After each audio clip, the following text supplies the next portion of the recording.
ஸ்ரீ காசி காண்டம் 52ஆம் அத்தியாயம். தசாஸ்வமேதத்தின் விளக்கம். குறிப்பு: தசாஸ்வமேத கட்டம் வாரணாசியில் மிகவும் பிரபலமான கட்டமாகும். பண்டைய காலங்களில் இது ருத்ர சரோவர் என்று அழைக்கப்பட்டது. ஆனால் பிரம்மதேவர் திவோதாச மன்னரின் நிதியுதவியுடன் இங்கு 10 குதிரை யாகங்களை செய்தபோது அதற்கு தசாஸ்வமேத என்று பெயர் வந்தது. பிரம்மதேவரினால் நிறுவப்பட்ட பிரம்மேஸ்வர லிங்கம் ஒவ்வொரு ஆண்டும் வெள்ளத்தில் மூழ்கும் ஒரு தாழ்வான கட்டிடத்தில் உள்ளது. தசாஸ்வமேதேஸ்வர லிங்கம் சீதலா தேவியின் வளாகத்தில் உள்ளது. கோதாவரி நதிக்கரை இப்போது கோதுலியா நாலா என்று அழைக்கப்படுகிறது. இந்த கட்டத்தில் கங்கையுடன் இணைந்தார் சிவபெருமான். மேலும் இந்த சங்கமத்தின் காரணமாக இது கூடுதல் புனித தன்மையை பெற்றது. மூல காட்டா நவீன தசாஸ்வமேத கட்டத்தின் தெற்கு பகுதி. காட்டா என்று கூறப்படுவது படித்துறை என்று அழைக்கப்படும் புனித தலமாகும். வடக்கு காட்டா முன்னர் பிரயாக காட்டா என்று அழைக்கப்பட்டது மற்றும் ஒரு சுயாதீனமான ஒன்றாக இருந்தது. ஸ்கந்தன் கூறினார், சூரிய தேவர் காசிக்கு சென்ற பின்னர் அது 3 உலகங்களையும் கவர்ந்து இழுக்கிறது. முனிவரே, மந்தாரத்தில் நிலை கொண்டிருந்த ஹரர் மிகுந்த பதட்டத்தை அடைந்தார். யோகினிகள் இன்று வரை திரும்ப வரவில்லை. கடுமையான கதிர் கொண்ட சூரிய கடவுளும் இல்லை. காசியை குறித்த எந்த செய்தியும் எனக்கு இல்லை என்பது ஆச்சரியமாக இருக்கிறது. அதை பெறுவது மிகவும் கடினமாகிவிட்டது. அல்லது இதில் ஆச்சரியம் என்னவென்றால், காசி என் நிலையான மனதை கூட நிலையற்றதாகவும் நிலையில்லாததாகவும் ஆக்கினால் மற்ற சூரர்களை குறித்தவரை நிலை என்ன? 3 உலகங்களையும் வென்ற காமரை என் பார்வையால் எரித்தேன். ஐயகோ, காசியின் மீதான ஆசை என்னை மேலும் மேலும் எரித்து வேதனைப்படுத்துகிறது. காசியின் செய்தியை தேட அடுத்து யாரை அனுப்புவது? பிரம்மதேவர் மட்டுமே அதை அறியும் திறன் கொண்டவர். ஏனெனில் அவர் 4 முகம் அல்லது புத்திசாலித்தனமான முகம் கொண்டவர். இவ்வாறு சிந்தித்த பிறகு ஸ்ரீகண்டன் படைப்பாளரை பிரம்மதேவரை மிகுந்த மரியாதையுடன் அழைத்தார்.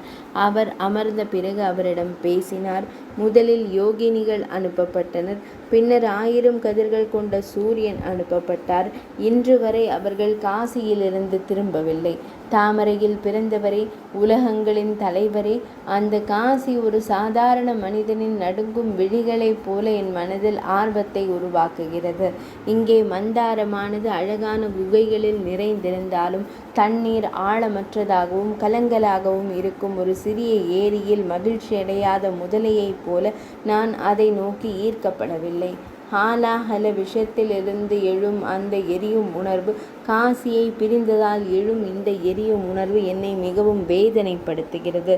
குளிர்ச்சியான கதிர் கொண்ட சந்திரன் என் தலையில் அமர்ந்த அமிர்த துளிகளை உதிர்த்தாலும் பிரிந்ததால் எழும் துயரத்தை அது போக்க இயலாது. காசி.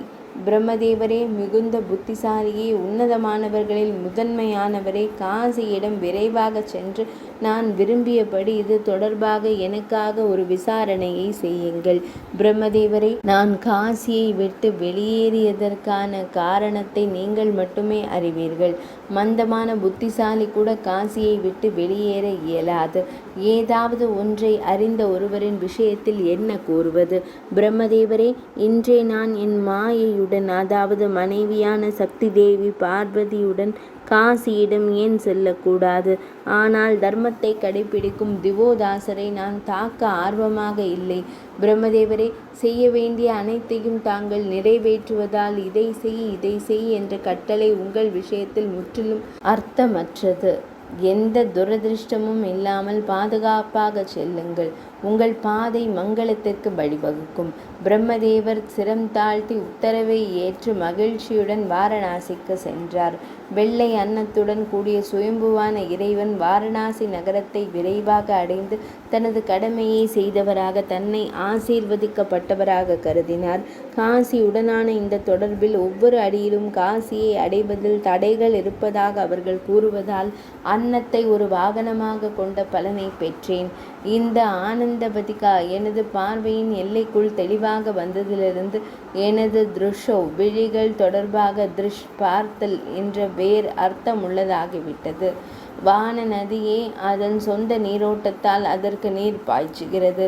இங்கு மரங்கள் ஆனந்தமாக உள்ளன. இங்கு மக்கள் ஆனந்தத்தால் நிறைந்துள்ளனர். காசியில் உள்ள அனைத்து பழங்களும் என்றென்றும் மகிழ்ச்சியை தருகின்றன. காசி என்றென்றும் மகிழ்ச்சியை தருபவள் ஆவாள். சிவபெருமான் என்றென்றும் பேரின்பத்தை அளிப்பவர்.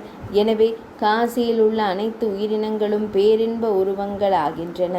விஸ்வபாரத்ரி சிவபெருமான் நகரத்தில் தரையில் நடந்து சென்று ஆசீர்வதிக்கப்பட்ட பாதங்கள் மட்டுமே எப்படி செல்வது என்று தெரியும்.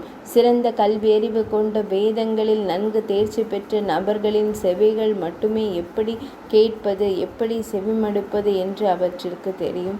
ஏனென்றால் காசியின் குரலை அவர்கள் ஒரு முறை கேட்டிருக்கிறார்கள். இங்கே விடாமுயற்சி உள்ள ஒருவரின் மனம் மட்டுமே அனைத்து அதிகாரங்களுக்கும் மூலமான காசி. அதனால் சிந்திக்கப்படுவதால் முறையாக திருந்துகிறார். இங்குள்ள புத்திசாலிகளின் அறிவு எல்லாவற்றையும் புரிந்து கொள்கிறது. ஏனெனில் துர்ஜடியின் வசிப்பிடம் அதன் நோக்கமாக மாற்றப்பட்டுள்ளது. காற்றினால் அடித்து செல்லப்பட்டு காசிக்குள் விழுந்தாலும் காசியை காணாத மக்களை விட அந்த தானியங்களும் புல்வெளிகளும் உண்மையில் சிறந்தவை. இன்று 2 பதார்த்தங்களுக்கு மேல் நீட்டிக்கப்பட்ட எனது ஆயுள் காலம் பலனளித்துள்ளது. ஏனென்றால் அந்த காலகட்டத்தில் நான் பார்வையிட அரிதான காசிகா நகரத்தை அடைந்துள்ளேன். எனது நீதியின் சொத்து அற்புதமானது. எனது செல்வத்தின் இடை வியக்கத்தக்கது. ஏனெனில் நீண்ட காலமாக சிந்திக்கப்பட்ட காசியை இன்று நான் கண்டேன். சிவபெருமானிடம் பக்தியின் நீரால் தெளிக்கப்பட்ட எனது தவ மரம் அனைத்து தேசத்திற்குரிய ஆசைகளின் ஏராளமான பலன்களை தந்துள்ளது. எனது படைப்பு செயல்பாடுகளின் போது பல்வேறு விஷயங்கள் என்னால் படைக்கப்பட்டுள்ளன. ஆனால் விஸ்வேஸ்வரால் படைக்கப்பட்ட காசி தன்னளவில் தனித்துவமானது. வாரணாசி நகரத்தை கண்ட பிறகு மனதில் மகிழ்ச்சி அடைந்த பிரம்மதேவர் வயதான பிராமணரின் வடிவத்தை எடுத்து மன்னரை சந்தித்தார். கையில் தண்ணீரில் நனைத்த பச்சை அரிசியுடன் மன்னருக்கு ஸ்வஸ்தி அறிவித்தார். மன்னர் அவரை வரவேற்று அவர் அமர்ந்திருந்த இருக்கையை வழங்கினார். மன்னர் எழுந்து நின்று இருக்கை மற்றும் பிறவற்றை வழங்கி அவரை கௌரவித்தார். அவரது வருகையின் நோக்கம் என்ன என்று கேட்டபோது பிராமணர் கூறினார், மன்னரே, நான் இங்கு நீண்ட காலம் தங்கியிருந்த ஒரு வயதான நபர். என்னை உனக்கு தெரியாமல் இருக்கலாம். ஆனால் நீ ரிபுஞ்சயன், உன் முந்தைய பிறவியில் அல்லது எதிரிகளை வென்றவன் என்பது எனக்கு தெரியும். நூற்றுக்கணக்கான மன்னர்களை நான் கண்டிருக்கிறேன். அவர்கள் பண பரிசுகள் மூலம் நிறைய விநியோகித்தனர். அவர்கள் பலி போர்களை வெற்றிகரமாக நடத்தினர். அவர்கள் தொடர்ந்து யாகங்களை செய்தனர்.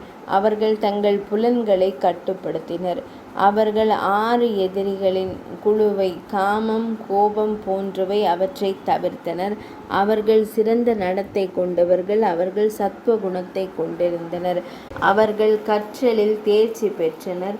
அவர்கள் அரசாட்சி மற்றும் அரசியலில் நிபுணர்கள். அவர்கள் புத்திசாலிகள், ஆனால் இரக்கமுள்ளவர்கள் மற்றும் வீரமிக்கவர்கள். அவர்கள் உண்மையின் சபதத்தை கடைபிடிக்கிறார்கள். அவர்கள் பூமிக்கு நிகரானவர்கள். அவர்களின் கம்பீரத்தாலும் ஈர்ப்பாலும் அவர்கள் கடல்களை மிஞ்சியுள்ளனர். அவர்கள் கோபத்தை வென்று துணிச்சலானவர்கள். அவர்கள் மென்மை மற்றும் அழகான அம்சங்களின் தோற்றத்திற்கு ஆதாரமாக இருக்கிறார்கள். இவை மற்றும் பிற நல்ல குணங்களால் நிறைந்துள்ளனர். இதனால் அவர்கள் தங்கள் சொத்தாக நல்ல நற்பெயரை பெற்றுள்ளனர். ஆனால் துறவி அரசரே, பொதுவாக இந்த அரசர்களில் உங்களுடைய மிகவும் புனிதமான நல்ல குணங்களில் 2 அல்லது 3 எனக்கு கிடைக்கவில்லை. உங்கள் குடிமக்களை உங்கள் குடும்ப உறுப்பினர்களாக கருதுகிறீர்கள். பிராமணர்களை உங்கள் தெய்வமாக கருதுகிறீர்கள். உங்களுக்கு மிகுந்த தவம் உள்ளது. இந்த விஷயத்தில் மற்ற மன்னர்கள் உங்களை போன்றவர்கள் அல்ல. திவோதாசரே, நீங்கள் ஆசீர்வதிக்கப்பட்டவராவீர். உங்கள் நல்ல குணங்களால் நீங்கள் மரியாதைக்கு தகுதியானவர். அனைத்து நல்ல மனிதர்களின் வணக்கத்திற்கும் நீங்கள் தகுதியானவர். உங்களை பார்த்து பயந்து தேவர்கள் கூட வழி தவற மாட்டார்கள். அரசரே, ஆசைகள் இல்லாத என்னை போன்ற பிராமணர்களின் பழிவாங்கலுக்கு உங்களுக்கு என்ன பயன்? நாங்கள் என்ன செய்ய இயலும்? உங்கள் நல்ல குணங்களின் குழு எங்களை உங்கள் புகழ்ச்சியாளர்களாக ஆக்குகிறது. இந்த உரையாடல் தனித்து நிற்கட்டும். தற்போது பொருத்தமான விஷயத்தை நான் கூறுவேன். அரசரே, நான் ஒரு யாகம் செய்ய விரும்புகிறேன். எனவே நான் உங்கள் உதவியை நாடுகிறேன். அரசரே, இந்த ராஜ்யம் உங்களிடம் ஒரு நல்ல அரசரை கொண்டுள்ளது. அது அனைத்து செழிப்புகளுக்கும் ஆதாரம். சட்டபூர்வமான வழிகளில் திரட்டப்பட்ட பெரும் செல்வத்தின் வடிவத்தில் எனக்கு சில சொத்துக்கள் உள்ளன. இந்த கர்ம பூமியில் தலைநகரம் மிகச் சிறந்தது. அழிவு நாளில் கூட புனித சடங்குகளின் விஷயத்தில் நன்மைகளை தரும் சக்தியில் எந்த குறைவும் இல்லை. நீதியான பாதையில் நடப்பவர்கள் குவிக்கும் செல்வத்தை காசியில் பயன்படுத்த வேண்டும். இல்லையெனில் அது வலிக்கும் துயரத்திற்கும் உகந்ததாக இருக்கும். அரசரே, காசியின் சிறந்த மகத்துவத்தை 3 விழிகளை கொண்ட சம்புமூர்த்தியை தவிர வேறு யாரும் புரிந்து கொள்ள மாட்டார்கள். அனைத்து ஞானத்தையும் அருள்பவர். பல நூற்றுக்கணக்கான பிறவிகளில் ஏற்பட்ட புண்ணியங்களின் விளைவாக விஸ்வபர்த்ரியின் சிவபெருமானின் சிறந்த தனுவான காசியை உடல் வடிவம் நீங்கள் ஆட்சி செய்வதால் நீங்கள் மிகவும் பாக்கியவான் என்று நான் நினைக்கிறேன். காசி 3 உலகங்களின் சாராம்சம், 3 வேதங்களின் சாராம்சம் மற்றும் வாழ்க்கையின் 3 நோக்கங்களின் மிகப்பெரிய சாராம்சம் என்று பெரிய முனிவர்களால் தீர்மானிக்கப்பட்டுள்ளது. இந்த நகரம் விஸ்வேஸ்வரின் ஆசிகளால் உங்களால் பாதுகாக்கப்படுகிறது. காசியில் ஒருவரின் பாதுகாப்பால் கூட 3 உலகங்களும் மீது பாதுகாக்கப்படுவது போல் நல்லது. பாவமற்றவரே, உங்களுக்கு பிடித்திருந்தால் உங்கள் நலனுக்கு உகந்த மற்றொரு விஷயத்தை நான் குறிப்பிடுவேன். எல்லா சடங்குகளாலும் விஸ்வேஸ்வரரை மட்டுமே எப்போதும் சாந்தப்படுத்த வேண்டும். மற்ற கடவுள்களைப் போல பிரபஞ்சத்தின் இறைவனை ஒருபோதும் காண வேண்டாம். அரசரே, பிரம்மதேவர், விஷ்ணுமூர்த்தி, தேவேந்திரன், சந்திரன் மற்றும் அர்கன் ஆகியோர் துர்ஜடியின் வெறும் விளையாட்டு பொருள்கள். உங்கள் நலனுக்கு உகந்தது என்னவென்று நான் கூறினேன். ஏனெனில் அரசர்கள் தங்கள் இறுதி நன்மையை விரும்பும் பிராமணர்களால் முறையாக அறிவுறுத்தப்பட வேண்டும். இல்லையெனில் இது போன்ற கவலைக்குரிய எண்ணங்களுடன் எனக்கு என்ன சம்பந்தம்? பிரசங்கத்திற்கு பிறகு பிராமணர் அமைதியாக இருந்தபோது, அரசரே, இதற்கு சிறந்த அரசர் பதிலளித்தார். அரசர் கூறினார், சிறந்த பிராமணரே, நீங்கள் கூறியது என் இதயத்தில் பதிந்துவிட்டது. யாகம் செய்ய விரும்பும் உங்களுக்கு உதவுவதில் நான் உங்களுக்கு சேவை செய்கிறேன். எனது கருவூலத்திலிருந்து யாகத்திற்கு தேவையான அனைத்தையும் எடுத்துக்கொள்ளுங்கள். 7 கூறுகளை கொண்ட ராஜ்யத்தில் எனக்கு என்ன இருக்கிறதோ அதை முழுவதுமாக நீங்கள்தான் ஆண்டவர், அதாவது அதற்கு நீங்கள்தான் தலைவர். ஒரு மனதாக கவனத்துடன் யாகத்தை மேற்கொள்ளுங்கள். நீங்கள் விரும்பும் அனைத்தும் ஏற்கனவே நிறைவேறிவிட்டன என்பதை கவனியுங்கள். ராஜ்யத்தின் மீதான எனது ஆட்சியில் பிராமணரே, எனக்கு எந்த சுயநலமும் இல்லை. எனது சொந்த உடல், மகன்கள் மற்றும் மனைவியுடன் மற்றவர்களுக்கு உதவ நான் பாடுபடுகிறேன். அரசர்களின் ஒரே கடமை குடிமக்களை பாதுகாப்பது என்பது கற்றறிந்த மனிதர்களால் கூறப்பட்டுள்ளது. இது யாக சடங்குகள் மற்றும் தீர்த்தங்களை விடவும் மிகவும் உயர்ந்தது. குடிமக்களின் துன்பத்திலிருந்து எழும் நெருப்பு 2 அல்லது 3 நபர்களை மட்டுமே சாம்பலாக்கும். இடி முழக்கத்தின் நெருப்பை விட கடுமையானது மற்றும் பயங்கரமானது. அதே நேரத்தில் முன்னது ராஜ்யம், குடும்பம் மற்றும் அரசரின் உடல் அமைப்பை அளிக்கிறது. சிறந்த பிராமணரை, ஒரு யாகத்திற்கு பிறகு நான் புனித ஸ்நானம், அதாவது புனித நீராடல் செய்ய விரும்பும் போதெல்லாம் நான் பிராமணர்களின் பாதங்களில் இருந்து வரும் நீரால் என்னை நீராட்டுவிக்கிறேன். உயர்ந்த புத்திசாலித்தனம் கொண்ட சிறந்த பிராமணரே, ஒரு பிராமணரின் வாயில் நான் செய்யும் காணிக்கைகள் யாக சடங்குகளை விட சிறந்தவை என்று நான் நினைக்கிறேன். என் இதயத்தில் உள்ள அனைத்து ஆசைகளிலும் இது மிகவும் ஆதிக்கம் செலுத்துகிறது. இன்று யாராவது ஏதாவது ஒன்றை கோருவதை காணலாம். என் சொந்த உடல் கூட. நல்லது. பல தினங்களுக்கு பிறகு என் ஆசை நிறைவேறிவிட்டது. இன்று நீங்கள் ஏதாவது ஒன்றை வேண்டி என் இருப்பிடத்திற்கு வந்திருக்கிறீர்கள். பிராமணரே, மனதை ஒருமுகப்படுத்தி பிராமணரே, ஏராளமான பண பரிசுகளுடன் பல யாகங்களை செய்யுங்கள். எல்லாவற்றிலும் உதவி ஏற்கனவே செய்யப்பட்டுள்ளது என்பதை ஏற்றுக்கொள்ளுங்கள். நல்லொழுக்கமுள்ள மற்றும் மிகவும் புத்திசாலியான அரசரின் இந்த வார்த்தையை கேட்டதும் படைப்பாளரான பிரம்மதேவர் தனது மனதில் மகிழ்ச்சி அடைந்தார். யாகத்திற்கு தேவையானவற்றை சேகரித்தார். தாமரையில் பிறந்த புனித மன்னர் திவோதாசரின் உதவியை பெற்று காசியில் 10 பெரிய குதிரை யாகங்களை செய்தார். ஹோமங்களிலிருந்து வரும் புகை தூண்கள் ஆகாயத்தின் இடைவெளிகள் வியாபித்திருந்தால் அன்றிலிருந்து ஆகாய வெளி அதன் நீல நிறத்தை விட்டுவிடவில்லை. அந்த நேரத்திலிருந்து அந்த தீர்த்தம் உலகம் முழுவதும் நன்கு அறியப்பட்டது. வாரணாசியில் தசாஸ்வமேத தீர்த்தம் என்று அழைக்கப்படும் தீர்த்தம் மங்களத்தை அளிப்பதாகும். முன்பு அந்த தீர்த்தம் ருத்ரசரஸ் என்ற பெயரால் அழைக்கப்பட்டது. பின்னர் அது பிரம்மதேவரின் கையகப்படுத்துதலால் தசாஸ்வமேதிகா ஆனது. அதன் பின்னர் பாகீரத மன்னனுடன் இணைந்து சொர்க்க நதி அதனுடன் தொடர்பு கொண்டது. எனவே அந்த சிறந்த தீர்த்தம் மிகவும் புண்ணியமாகவும் புனிதமாகவும் மாறியது. லிங்க தசாஸ்வமேஷத்தை அங்கு நிறுவிய பிறகு பிரம்மதேவர் அங்கேயே இருந்தார். இன்று வரை அவர் காசியை விட்டு வெளியேறவில்லை. புண்ணிய செயல்களில் மிகுந்த ஆர்வம் கொண்ட அந்த மன்னரிடம் எந்த பலவீனமான புள்ளியையும் அவர் காணவில்லை. எனவே சிவபெருமானிடம் சென்ற பிறகு பிரம்மதேவர் என்ன கூறியிருக்க இயலும்? புனித தலத்தின் சக்தியை அவர் உணர்ந்தார். பிரபஞ்சத்தின் இறைவனான சிவபெருமானை தியானித்து பிரம்மேஸ்வரரை நிறுவி அங்கேயே தங்கினார். காசியே விஸ்வேஸ்வரின் உயர்ந்த வடிவம் என்பது உறுதி. நான் அதற்கு சேவை செய்வதால் சம்புமூர்த்தி என் மீது கோபம் கொள்ள மாட்டார். பல பிறவிகளில் பெற்ற கர்மங்களை நீக்கும் திறன் கொண்ட காசியை அடைந்த பின்னர் வெளியேறும் அளவிற்கு முட்டாள் யார்? பிரபஞ்சத்தின் துயரங்களை அளிப்பவரான விஸ்வ இறைவனின் உடல் காசியை பிரியும் பெரும் நெருப்பின் மூலம் மிகவும் துயரப்படுவது இயற்கையானது. திரளான பாவங்களை அளிப்பவரான காசியை அடைந்த பிறகு யாராவது அதை விட்டு வெளியேறினால் அவர் உயர்ந்த பேரின்பத்தை வெறுக்கும் ஒரு மனித மிருகமாக அறியப்பட வேண்டும்.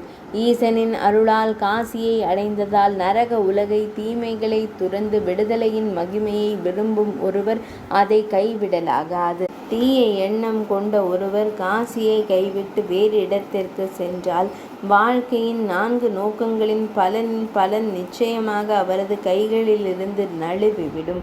பாபங்களை அழிப்பவரும் சிறந்த புண்ணியத்தை உயர்த்துபவரும் முக்தியின் பேரின்பத்தை வழங்குபவருமான காசியை அடைந்த பிறகு அதை கைவிடும் அளவிற்கு முட்டாள் யார்? சத்தியலோகத்தில் அந்த மகிழ்ச்சி எங்கிருந்து கிடைக்கும்? ஸ்ரீ மகாவிஷ்ணுவின் உலகில் அந்த மகிழ்ச்சி எங்கே இருக்கிறது? அரை நிமிடம் அதை நாடிய பிறகும் காசியில் கிடைக்கும் மகிழ்ச்சி. முனிவரே, வாரணாசியின் பல்வேறு நல்ல குணங்களை குறித்த இந்த முடிவிற்கு வந்த பிறகு துருகினர் கடவுள் பிரம்மதேவர் மந்தாரமலைக்கு திரும்பவில்லை. ஸ்கந்தன் கூறினார், மித்ரா மற்றும் வருணரின் மைந்தனே, மைத்ர வாருணியே, அனைத்து புனித தலங்களின் முகடு மணியான காசியில் தசாஸ்வமேதத்தின் மகத்துவத்தை நான் கூறுகிறேன்.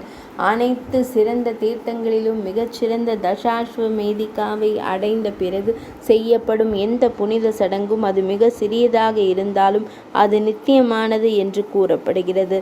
புனித நீராடல், தாராளமான பரிசுகள், ஜபம், ஹோமம், ஸ்வாத்தியாயம், ஒரு தெய்வ வழிபாடு, அந்தி பிரார்த்தனைகள், பானங்கள் மற்றும் முன்னோர்களை வணங்கும் ஸ்ராத்தத்தில் தசாஸ்வமேதத்தின் உள்ள அனைத்தும் புனிதமானவை. தசாஸ்வமேத தீர்த்தத்தில் ஒரு முறை நீராடி தசாஸ்வமேத இறைவனை தரிசிப்பதன் மூலம் ஒரு சிறந்த மனிதன் அனைத்து பாவங்களிலிருந்தும் விடுபடுகிறான். ஜேஷ்ட மாதமான ஆடி மாதத்தின் பிரகாசமான பாதையின் முதல் நாளில் பக்தர் தசாஸ்வமேத தீர்த்தத்தில் புனித நீராட வேண்டும். அவர் அப்போது பிறவி பாவங்களிலிருந்து விடுபடுகிறார். ஜேஷ்ட மாதமான ஆடி மாதத்தின் பிரகாசமான பாதையின் 2வது நாளில் ருத்ர சரோவரத்தில் புனித நீராடுவதன் மூலம் 2 பிறவிகளில் செய்த பாவங்கள் உடனடியாக அழிந்துவிடும். ஒரு சிறந்த மனிதர் பின்வரும் வரிசையில் தினங்களில், அதாவது 3ஆம் நாள், 4ஆம் நாள் போன்றவை மாதத்தின் பிரகாசமான பாதியில் 10ஆம் நாள் வரை நீராடினால் பல பிறப்புகளின் பாவங்கள், எடுத்துக்காட்டு 2ஆம் நாள் 2 பிறப்புகள், 3ஆம் நாள் 3 பிறப்புகள், 4ஆம் நாள் 4 பிறப்புகள் போன்றவை நீங்கும். 10 பிறப்புகளின் பாவங்களை நீக்கும் தசஹார நாளில் பக்தர் தசஹார மேதிக தீர்த்தத்தில் புனித நீராட வேண்டும். அவர் ஒருபோதும் யமனின் வேதனையை அனுபவிக்க மாட்டார். தசஹார திதியில் தசஹார மேதஷ லிங்கத்தை தரிசிப்பதன் மூலம் ஒருவர் சந்தேகத்திற்கு இடமின்றி 10 பிறப்புகளில் செய்த பாவங்களிலிருந்து விடுபடுகிறார். தசஹர நாளில் ஒருவர் புனித நீராடி சிறந்த தசாஸ்வமேத லிங்கத்தை மிகுந்த பக்தியுடன் வழிபட்டால் கருப்பையில் கருத்தரிக்கும் விதி அவரை ஒருபோதும் தொடாது. ருத்ர சார்ங்கங்களில் மனிதன் ஜேஷ்ட மாதத்தில் பிரகாசமான பாதியில் 15 தினங்கள் முழுவதும் வருடாந்திர யாத்திரை செய்ய வேண்டும். அவர் ஒருபோதும் தடைகளால் தாக்கப்படுவதில்லை. நிச்சயமாக தசஹர நாளில் தசாஸ்வமேத தீர்த்தத்தில் புனித நீராடி 10 குதிரை யாகங்களின் பரிசுத்த நீராடல்களின் பலனை பெறுவார். வான நதியின் மேற்கு கரையில் ஒருவர் தசஹரேஸ்வரரை வணங்க வேண்டும். அவர் புனிதர்களில் மிகவும் புனிதமானவர். அவர் ஒருபோதும் துயரத்தை அனுபவிப்பதில்லை. காசியில் உள்ள உள் சன்னதியில் தெற்கு வாசல் என்று போற்றப்படும் இடத்தில் பக்தர் பிரம்மேஸ்வரரை தரிசிக்க வேண்டும். அவர் பிரம்மலோகத்தில் மதிக்கப்படுவார். இவ்வாறு விஸ்வேஸ்வரர் வரும் வரை மிகவும் புத்திசாலியான துருகினர் பிராமண வேடத்தில் வாரணாசியில் தங்கியிருந்தார். புகழ்பெற்ற மன்னர் திவோதாசர் யாகத்தை முடித்தபோது வயதான பிராமண வேடத்தில் பிரம்மதேவருக்காக ஒரு பிரம்மசாலையை கட்டினார். அழகிய பிரம்மசாலை பிரம்மேஸ்வரருக்கு அருகில் உள்ளது. வேத வசனங்களை ஓதுவதால் வளிமண்டலம் எதிரொலிக்கும் வகையில் பிரம்மேஸ்வரரை அங்கு அமைத்தார். இவ்வாறு புனித பிராமணரை தசாஸ்வமேத தீர்த்தத்தின் மிக முக்கியமான தன்மை தங்களுக்கு கூறப்பட்டுள்ளது. இது அனைத்து பாவங்களையும் அழிக்கும். இந்த புனித அத்தியாயத்தை கேட்டு நம்பிக்கையுடன் ஸ்ரத்தையுடன் கூறுவதன் மூலம் ஒரு சிறந்த மனிதன் பிரம்ம உலகத்தை பெறுகிறான். 52ஆம் அத்தியாயம் நிறைவடைந்தது.